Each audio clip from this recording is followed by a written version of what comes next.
Alright there, back again. Sorry about that. So, where was I? Oh yeah, so just talked about Julian.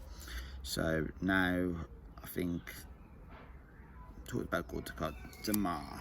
Let's have a look. We'll talk about Damar and how he went from that, you know, cocky, brash, you know, almost like a people pleaser, licking Gold to Cart's ass, to liberator of, you know, Cardassia.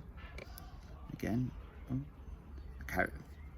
a character again who was selfish in the Cardassian way. Like, to be fair, they can't help it. It's just the way they are. And then went through some alcoholism and was broken by the Dominion, and then just had enough one day, and then fought back, lost his family, and made him more determined to help the Federation overthrow the Dominion from Cardassia. And the shame that he died a martyr, but you look back at seasons past and you wouldn't have thought that character you first met on that bird of prey with Gold to Cart would ever, you know, turn to be a good guy, or ever think of anything other than him and the Cardassian way. So again, Deep Space Nine, picking a character and freshening them out.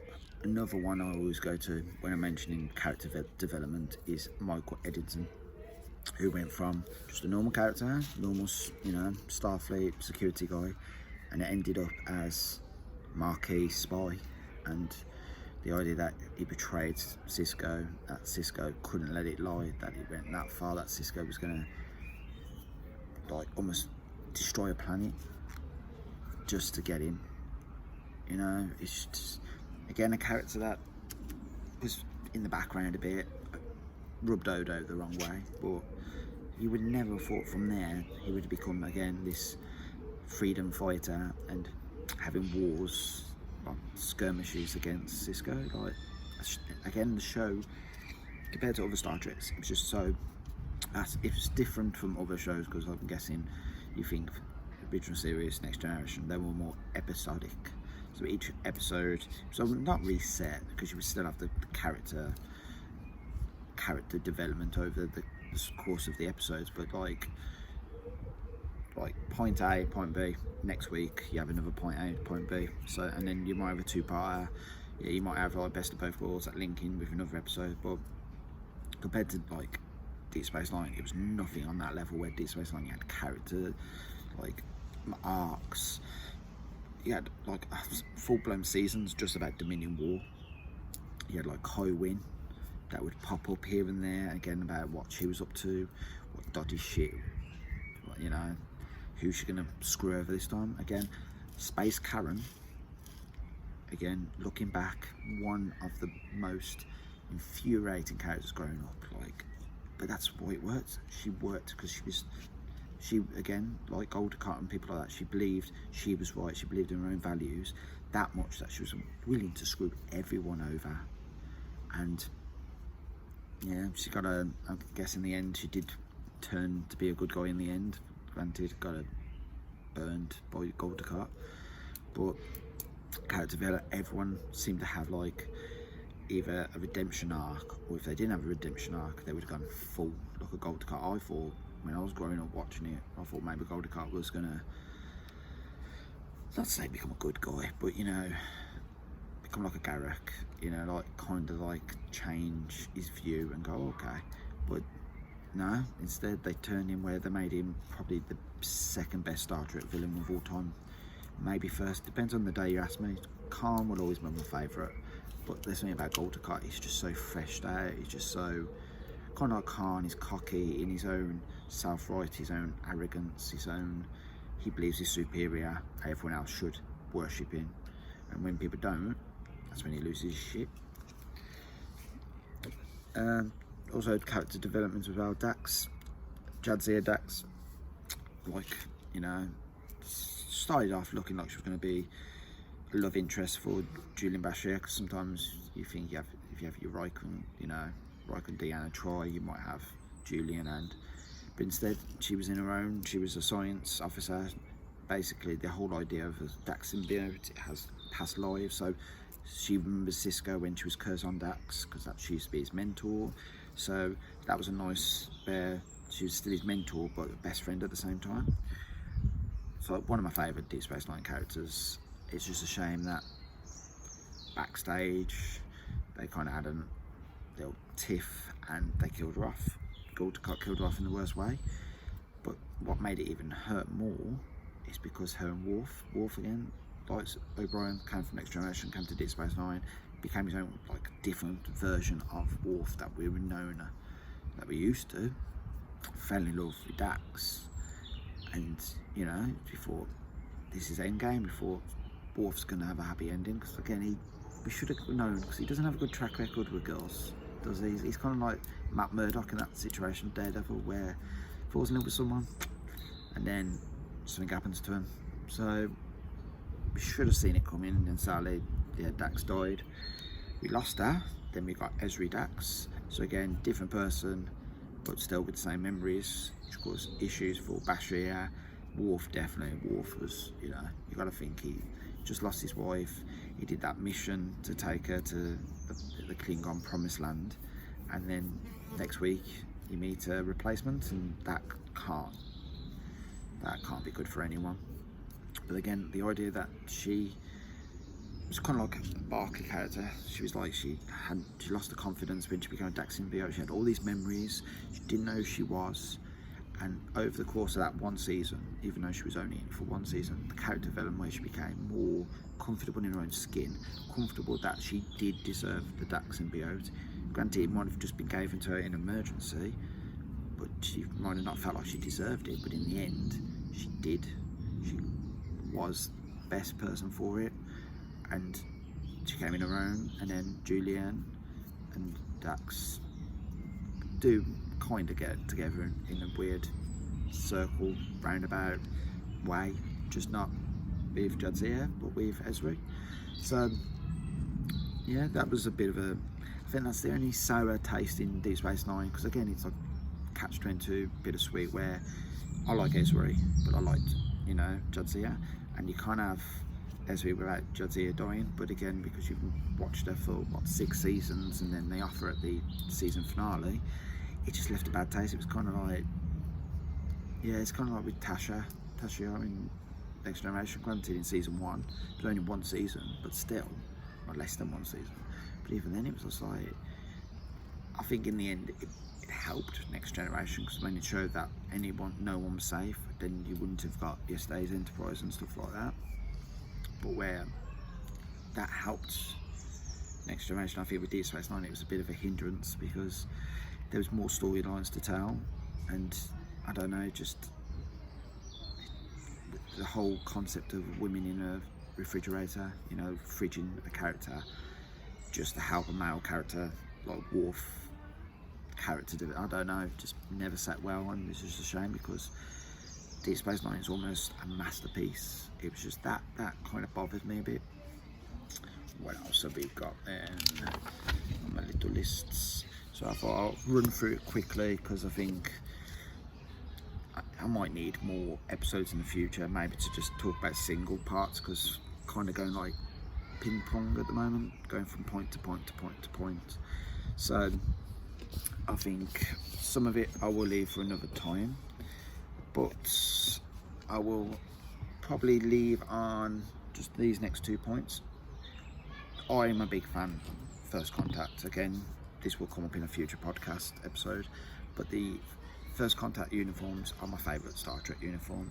Like, so the idea that Deep Space Nine halfway through changed those uniforms to see them on a weekly basis and not just on films was, for me, amazing. I think that's another reason Deep Space Nine sticks with me, because there's something about those uniforms. It just gives the darker element, because compared to past seasons or shows of Star Trek where they're all bright colours, where that's more the colours there, everything else dark, just showed that this was a more military style Federation, where they put on the back burner. Yeah, they're still exploring strange new worlds, but if there's a war, they've got to put it on the back burner for the moment.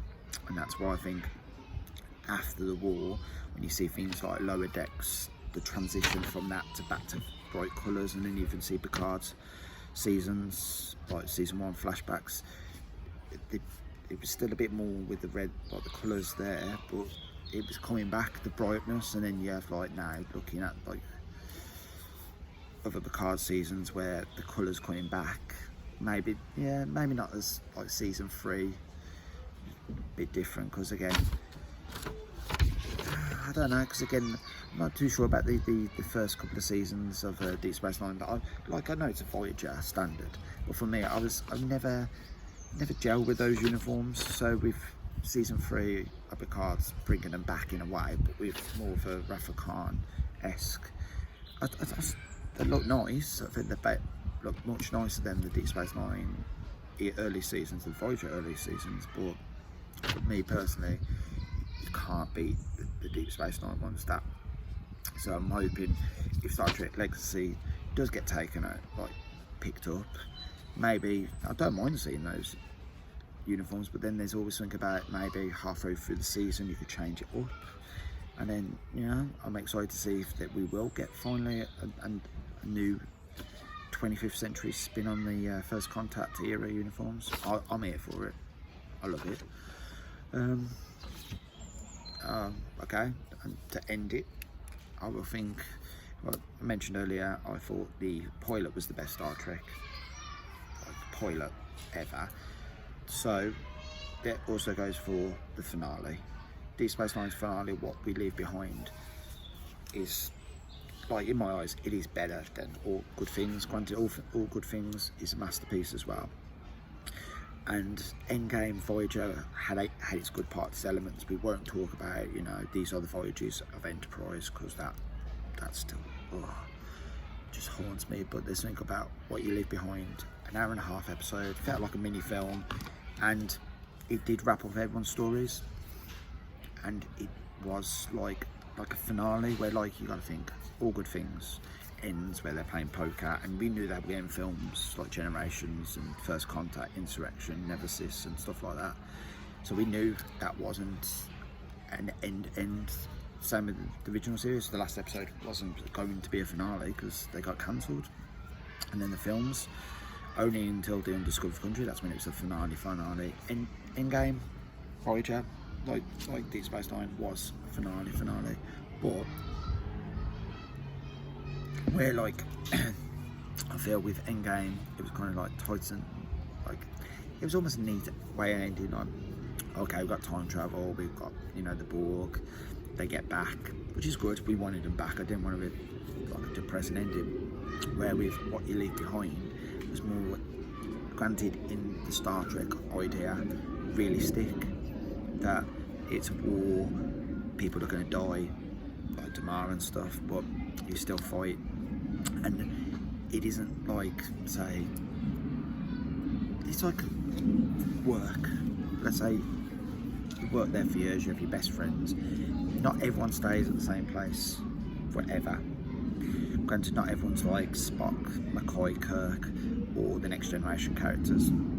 Between Next Generation and the films, granted, Picard through to a bit, where with Deep Space Nine, they were there for 7 years. These characters were family, but it was coming to the end of the road where you got O'Brien's going back to Earth, Julian's staying with, Dax, Worf's going to, with Wartok, and then you got, Cisco, which is the real kicker, which I'll get to in a bit. But the idea that this was the end of an era for these characters, they've gone through everything together, and they just have one last mission, and one last mission to save the fucking Alpha Quadrant, you know what I mean? Like, this wasn't just like search and destroy and everything, this was the fight for the soul of the universe. And they have their happy ending, they're in the little, the bar, and then that's when point B of the story kicks in with Voltacott opening that book, and that's when Cisco has to do what he was in theory created for, his final battle, which again, as a kid watching that, you get stressed because, like, you see him forming the fight, you think they're dead, but then he's not dead, he's saved, but sadly he's part of his journey's ended. He has to stay with them and go for what the next part of his chapter is, and that always hurt. And again, it was just like Star Trek, but it wasn't the Star Trek we were used to. It was like, there was something special about Deep Space Nine that I don't think many people, if you haven't watched it, won't get. Or if you, I don't know, some people like Voyager more, Next Generation. For me, when I was in my teens, I don't know, it just hit different. And that ending with Sisko not coming home is left like a gaping hole, wanting to know what's going to happen. So with season 3 of Picard, was hoping more Deep Space Nine characters are going to pop up. And if you can have a Star Trek Picard, we need a Star Trek Sisko. And I know I'm probably going to be dreaming till the end of time. Granted, they brought him back in the comics, but until I see it on the, the small screen, the big screen, on my TV, I'm ready for it. I'm waiting for it, and fingers crossed, in some capacity, we can get the end of Sisko's story, where out of everyone, he hasn't got his happy ending, and he did the most in that show to give everyone their happy ending. So I just feel that he needs it, and I'm hoping one day I can have a new love for Deep Space Nine, as like I found a new love for the Next Generation with Star Trek Picard, where there's that part missing that needs to be brought back, and it's Sisko, and fingers crossed we'll get him back soon. But yeah, that was another Baggers Solo Trek podcast. Granted, I know, as I said, it's like ping pong, going back and forth, and I probably will revisit this video and see what worked, what didn't work, and then do maybe little podcasts about certain episodes, because I think maybe talking about Deep Space Nine as a whole, there's not enough time in one video. So yeah, let me know in the comments if you liked it, what you enjoyed, what you didn't, as always. And let me know what you want to hear next, or if you want to stick with Deep Space Nine, or if there's any other Trek you want me to hear me talk about, just let me know. And as always, much love, peace out, and I'll see you next time.